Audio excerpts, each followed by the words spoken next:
Alright, good day everyone and welcome to another day of the Quarantine Diaries. This is now day 6, and I realise this is the first day I am wearing a non-black shirt. Turns out all I own are black shirts, one pink shirt that I spilt food down on the plane, and this, so that's kind of interesting. So yeah, don't know why that's happened. Anyway, so what I thought would be pretty cool would be talking about the weather. So if you're returning from the UK, I was in West Sussex, and it was around 5 degrees most days. Bloody cold. You know, I would go outside in the mornings, and there would be any water that was in, bowls, any bird baths or anything, any crap like that. That was frozen. And especially, a month ago, we had some water butts collecting runoff water from the roof, and those were completely frozen. To the point that I was afraid they were going to split. Meanwhile, over here in Darwin, I don't know if I can find the current weather in Darwin is 30 degrees.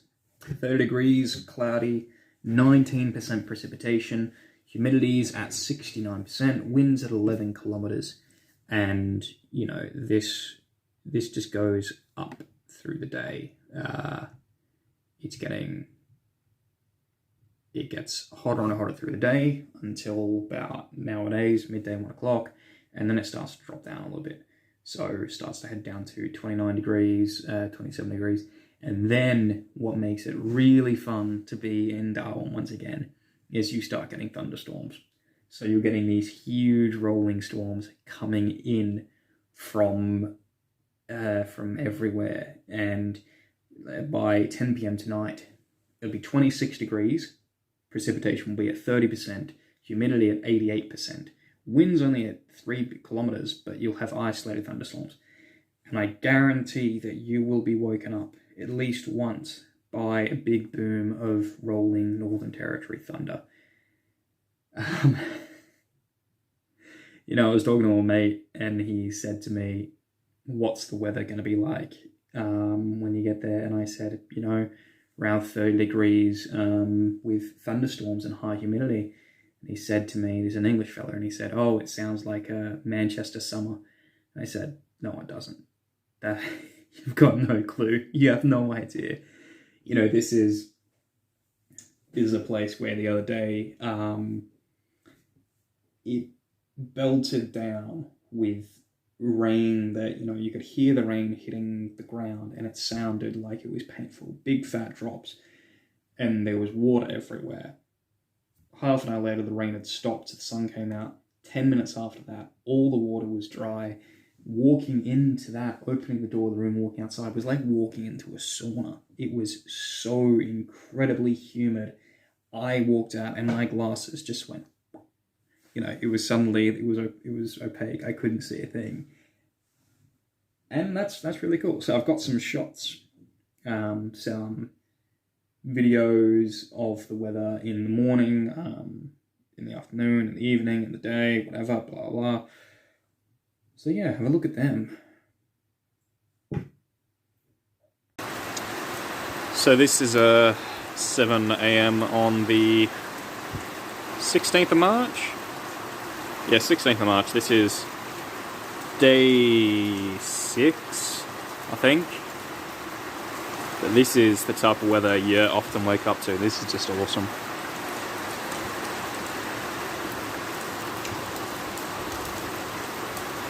It could be like this, and then,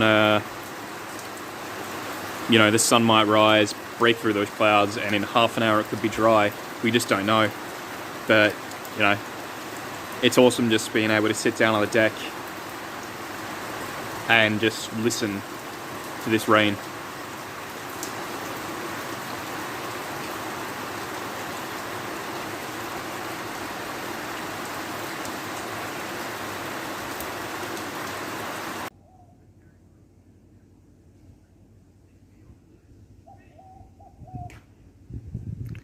So this is, I don't know, about 6 hours later, maybe?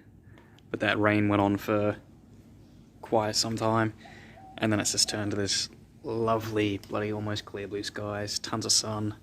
Yeah, you know, the weather's always changing. You can never spot it. You're never going to be able to say what it's going to do from one moment to the next. It just looks beautiful.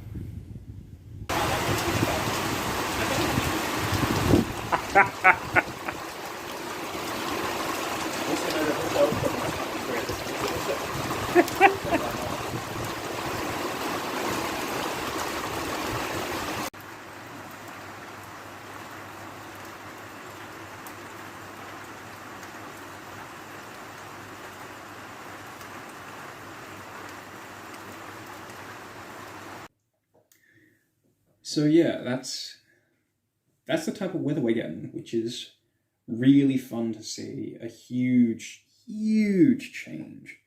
Like the last time I saw weather that was this nice, I don't know, I think I went to holiday in Europe at one point, like 2 years back. That's the last time it was like this. This is beautiful.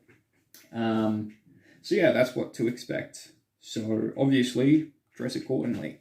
Now I can't tell you how accurate this video is going to be in a couple months' time. So look at the weather, but you know, expect in Darwin it's going to be hot.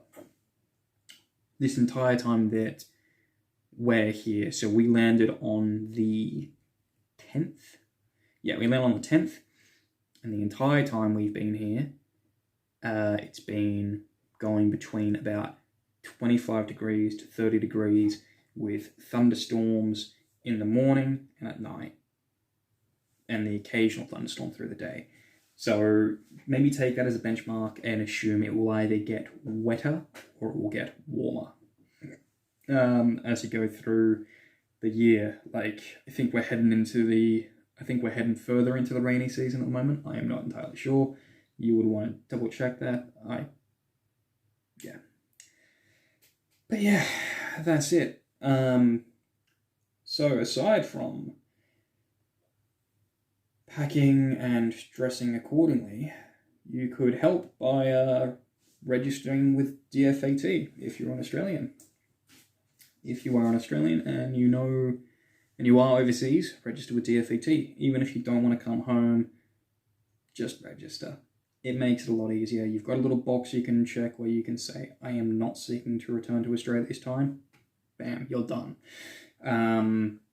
You could tell every Australian that you do know who's overseas, and you can say, hey, have you registered with DFAT? If you are not Australian and you're watching this video, hi, thanks for the watch, but also maybe contact every Australian you know and say, are you overseas? If you are you registered with DFAT? Because we just don't know. We need to get an accurate count of numbers. And I know everyone wants to say that this is going to end soon, but we don't know that. We have no idea if this is going to keep on going on or if this is going to stop. But assume, plan for the worst. Register with DFAT, so if everything does go south, you can jump on the DFAT and you can click that little box and you can say, you know what, I am seeking to return. Then the Australian government will know, and then hopefully you should get back here pretty quick. But yeah. Anyway, that's me off. Enjoy your day, guys, and we'll see you next time for another Quarantine Diary. It's day 6, by the way. Or 7, I'm not sure. Anyway.